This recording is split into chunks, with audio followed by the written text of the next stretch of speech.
सभी को astro talk daily में आपका स्वागत है।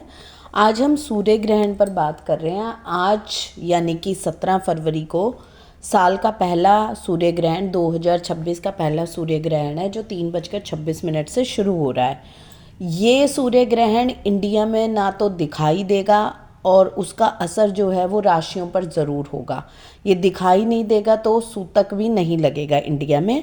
सूर्य ग्रहण कब होता है? सूर्य ग्रहण जब कुंडली में आपके जिस भी भाव में राहु और सूर्य की युति बन रही है वहाँ पर सूर्य ग्रहण की स्थिति होती है। सूर्य ग्रहण लगता है जब राहु और सूर्य इकट्ठे आ जाते हैं।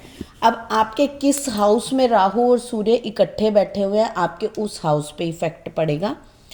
तो जो मेनली ये सूर्य ग्रहण है वो साउदर्न कंट्रीज़ में लग रहा है आज, जैसे Zimbabwe, Zambia, south Africa, Tanzania, Antarctica. तो यहाँ पर उसका प्रभाव जो है, सूर्य ग्रहण का प्रभाव, सूतक का प्रभाव कम देखने को मिलेगा, लेकिन सूर्य ग्रहण का राशियों पर जो है वो 6 महीने तक प्रभाव रहने वाला है। इसके लिए आज से ही आपको कुछ उपाय करने चाहिए, तैयारी करनी चाहिए। इसके लिए मैं आपको इलेबोरेट कर देती हूँ सारा कि किस कुंडली में या किस लगन में जो है वो सूर्य ग्रहण का, इस वाली युति का, राहु और सूर्य की युति का क्या क्या प्रभाव पड़ने वाला है और क्या अच्छा है क्या बुरा है और उसके लिए आप क्या उपाय कर सकते हैं।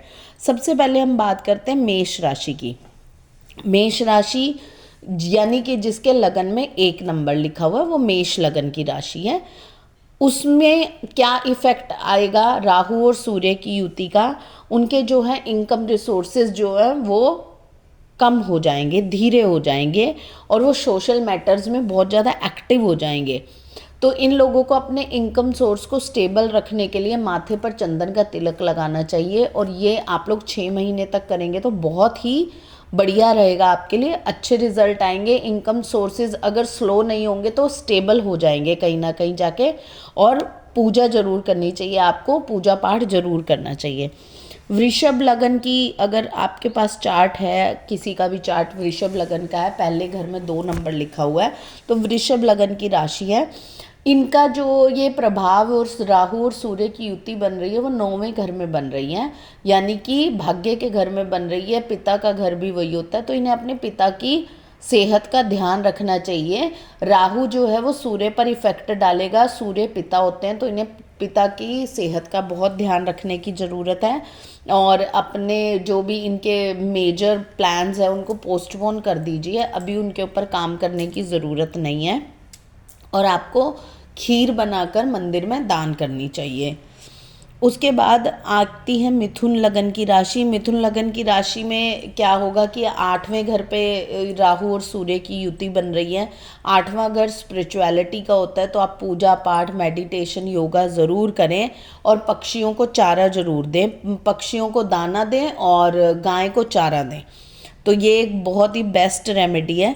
उसके बाद आती है आपकी कैंसर यानी कि कर्क लगन की कुंडली। इसमें आपको हेल्थ का बहुत ध्यान रखना है, मेडिटेशन करना है और अगर गाड़ी चलाते हैं, ड्राइव करते हैं तो बहुत ध्यान से करें। महामृत्युंजय मंत्र का जाप करना चाहिए आपको और शिवलिंग पर काले तिल ज़रूर चढ़ाने चाहिए। तो आपके हेल्थ के ऊपर इफेक्ट डालेगी ये वाली युति और ये सूर्य ग्रहण, तो आपको अपनी हेल्थ का बहुत ध्यान रखना है। सिंह लगन की अगर चार्ट है आपके पास, सिंह लगन के चार्ट में क्या होगा कि ये 7th हाउस पे पूरा का पूरा दृष्टि डाल रही है, यानी कि आपके शादी वाले घर पे आपकी मैरिज में जो है वो मैरिड लाइफ में टेंशन्स क्रिएट हो सकती हैं। हो सकता है कि किसी का पार्टनर उस पर चीट कर रहा हो, तो अपनी मैरिड लाइफ को सही रखने के लिए आपको तांबे के लोटे में सूर्य देव को अर्घ देना है। उसके बाद कन्या लगन। कन्या लगन में क्या होगा कि ये जो है 6th हाउस में, यानी कि सूर्य और राहु की 6th हाउस में युति बन रही है तो आपके पास इन्फेक्शन का डर हो सकता है, इन्फेक्शन होने का डर है। अच्छा, जॉब में मेजर चेंजेस ना करें अभी आप। आपके लिए बेस्ट रेमेडी ये है कि आप श्री सूक्त का पाठ करें। हर फ्राइडे को श्री सूक्त का पाठ आप लोगों को करना चाहिए। तुला लगन की चार्ट है, जिसका तुला लगन की कुंडली है, उनके लव रिलेशंस में, क्योंकि 5वें घर पे इफेक्ट आ रहा है, बच्चों के लिए ये लोग थोड़ा ज़्यादा सोच रहे हैं और इनके लव रिलेशंस में शादी नहीं हुई है, जो आपके पार्टनर के साथ जो भी होने वाले हैं, बॉयफ्रेंड गर्लफ्रेंड के साथ लव रिलेशनशिप में मिसअंडरस्टैंडिंग हो सकती है। एजुकेशन में प्रॉब्लम आ सकती है, जो लोग पढ़ाई कर रहे हैं उनका पढ़ाई में मन नहीं लगेगा। तो सबसे बेस्ट रेमेडीज़ की है कि कन्या पूजन करें। यहाँ पर स्टॉक मार्केट भी आता है, तो ये लोग बेटर है स्टॉक मार्केट में ज़्यादा इन्वॉल्व अभी ना हो, थोड़ा सा रुक जाएं, अभी मार्केट को स्टडी करें, बहुत इन्वेस्टमेंट ना करें। वृश्चिक लगन में आपका जो ये राहु और सूर्य की युति बन रही है वो 4th हाउस में बन रही है। यहाँ पर आपकी मदर को हेल्थ इश्यूज हो सकते हैं, और फैमिली में भी या डोमेस्टिक जो एनवायरनमेंट है, घर परिवार का जो एनवायरनमेंट है वो थोड़ा सा प्रॉब्लमेटिक हो सकता है, वहाँ पर अशांति फैल सकती है।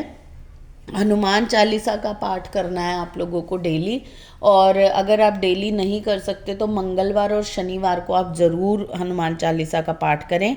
और अगर आपका कोई भी लैंड और प्रॉपर्टी लेने का विचार है तो उसको फ़िलहाल के लिए पोस्टपोन कर देना चाहिए। उसके बाद हम बात कर रहे हैं धनु लगन की। धनु लगन की ये राहु और शुक्र की, राहु और सूर्य की जो दृष्टि है वो 3rd हाउस पर आ रही है।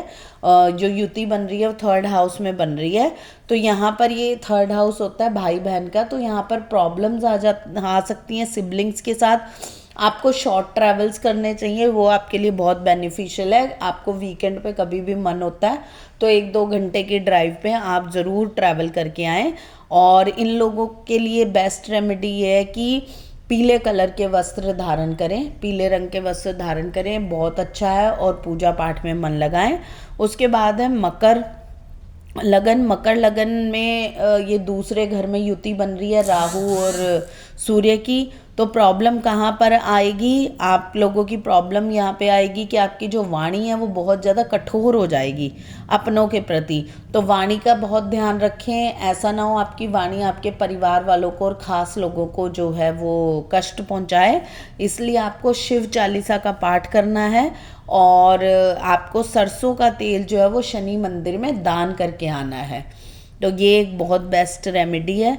कुंभ लगन का ये अपने 1st हाउस में ही लगन पे ही राहु और सूर्य की युति बन रही है। इससे ये लोग बहुत थकान महसूस करेंगे, इनकी फिजिकल और मेंटल हेल्थ इससे बहुत ज़्यादा इफेक्ट होएगी। फटीग हो सकता है, हमेशा थके थके रहना इन लोगों को, क्योंकि ये राशि कुंभ राशि है और इसमें खुद के ऊपर ही इफेक्ट आ रहा है, और इनकी लाइफ जो है वो डिससेटिस्फाइड रहेगी। हमेशा ये अपनी ज़िंदगी की तुलना दूसरों से करेंगे, और सेटिस्फेक्शन इनको लगेगा कि वो दूसरे की ज़िंदगी बहुत अच्छी है, मेरी वाली नहीं है।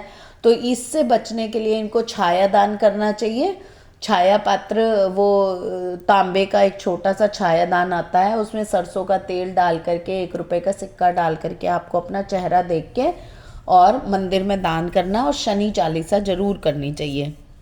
मीन लगन का ये 12वें घर में ये युति बन रही है सूर्य और राहु की। तो आप लोगों के खर्चे जो है वो अचानक से बढ़ जाएंगे, समझ में नहीं आएगा खर्चा कहाँ से निकल के आ रहा है।